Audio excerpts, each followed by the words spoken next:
Hey man, look at what I just got in the mail. I have a feeling this is gonna be cool. There's lots of stuff. My friend Karen from Florida, my friend when I was growing up, sent me this package, and it's full of all kinds of cool stuff. Pictures of Abe and Jake and Scott and Bill when we were little. Cool. Yeah, tons of pictures. Okay, pictures of Abe and Jake and Scott and Bill. We had a band called the Blue Rags. Well, there's one of our tapes. What else we got here? Yeah.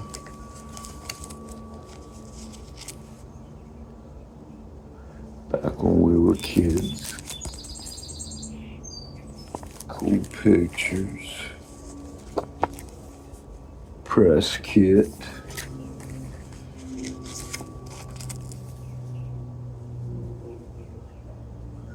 Yeah. Pretty cool, huh?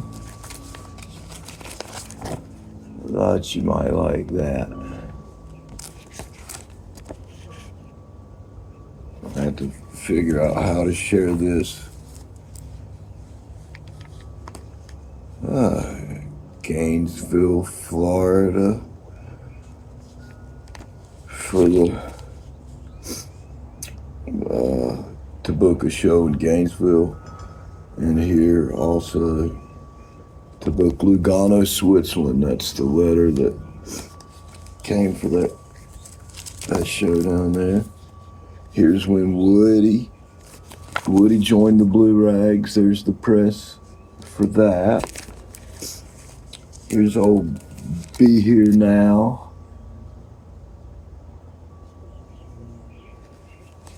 Yeah, and there's we were on the cover of a thing one time. The Blue Rags hot ticket. There's the article. Frank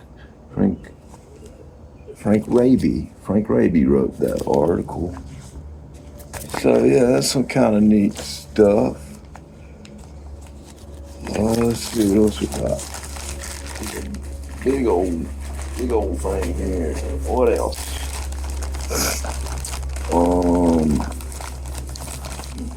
Well, there's the first Blue Rags from Collapsible Studios with Bill Reynolds and Aaron Price. Molly's Lips, Brown Skinned Woman, Take Me Back, Hot Tamale, Sweet Georgia Brown, Drink Corn Liquor, Let the Cocaine Be, I Got Rhythm, Make Me a Pallet on the Floor, Candyman, and Salty Dog. What about that? Here's another one. Oh, okay. This is my first CD when I made my very first CD. There's a picture of me and my dad on the back. How cool is that?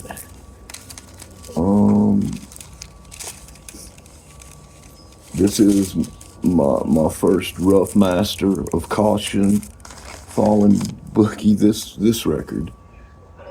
And this one I made from my dad. These must be from my dad's. Old Abe Reid and the Spike Drivers. Cool old stuff. And okay, that's the recording after I was removed. I recorded I made this record. There's no longer welcome. What's this? This is the Blue Rags from recorded in Statesville, North Carolina. I don't know. Guess you had to be there. And I got a tape player. What's in this one? More pictures of Abe and Jake and Scott and Billville. Wild Bill Reynolds. There's a whole bunch of them. Okay. I thought that was pretty neat. I think that's all of it. Wait a minute. Yep. That's every bit of it. Read this article here. With Asheville's very own Blue Rags by Frank Raby. Talk even briefly to Blue Rag singer and harmonica man Abe Reid, and you'll discover his two biggest passions aren't worn on his sleeve, but on his left hand. On the curve of his skin between his thumb and forefinger is the name of his son, Caleb, is tattooed there. But on the far side of his palm is another inkly declaration. Two musical notes. Reid isn't even aware they're eighth notes. It's not important. They simply stand for music. Out in the audience at a Blue Rag show, you can't see Reid's hands closely. But Reid's musical commitment doesn't require symbols to announce it. Like their name suggests, blues and ragtime styles are brought together in what a purist may call an unholy mess. And what the band's growing number of often dancing fans find raucous, celebratory union. Rag shows include everything from a vamped up Make Me a Pallet on the Floor by Mississippi John Hurt to a phenomenal version of an old time standard Drink Corn Liquor, Let the Cocaine Be.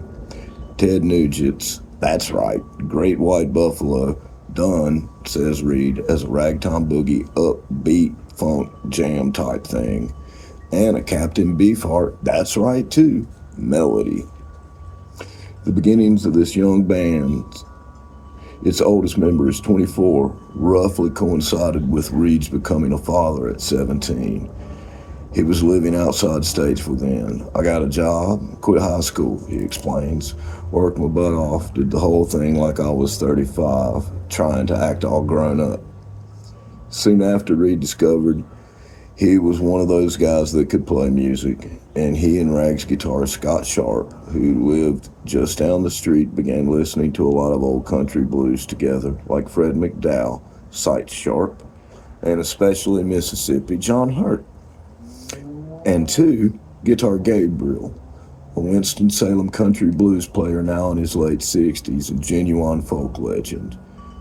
Abe heard of him through folklorist Timothy Duffy and soon was paying Gabe frequent visits. I used to borrow a video camera and whomever I could get one, Reid remembers, and drive however far I had to go to videotape this man. Reid soon realized how important this footage might be and has passed it along to Duffy. I've gone to drink houses, he continues, where in a small black community there'd be a lady and a half-gallon of gin and a half-gallon of vodka and little dentist cups, and she'll pour you a shot for $1, and Gabe would just sit there and play. I've even gone places with him, says Reid, where women start taking their clothes off and dancing around, or women just trying to show off for Gabe because they love him. It's amazing. But don't think Reid's time with Gabriel is just another example of a white kid vying for credibility in a traditionally African-American genre Gabriel recently invited Abe to play harmonica with him at his show in New York, which Rag's commitments forced him to miss. Hell, I forgot that. Anyway.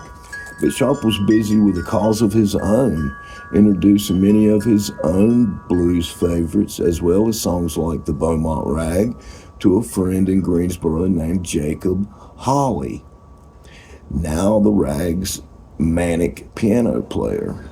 I like the blues, says Hawley, but ragtime was more fun.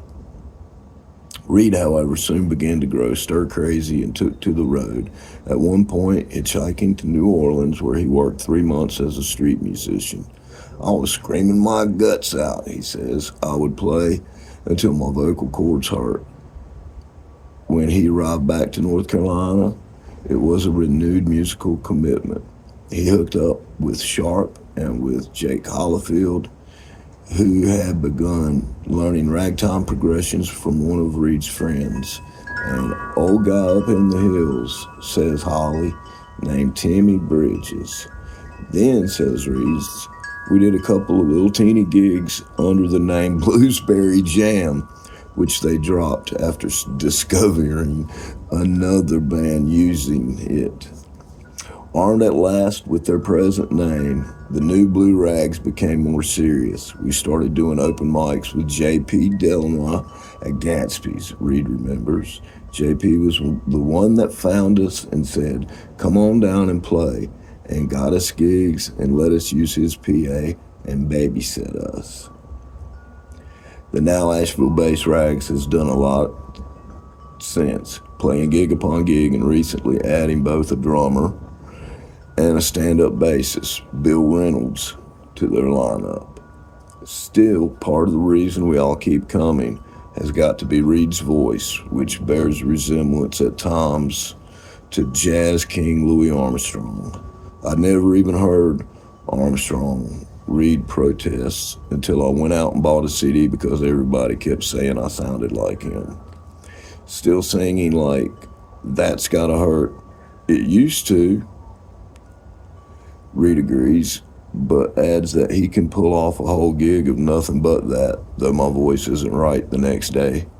I just let it come when it's time instead.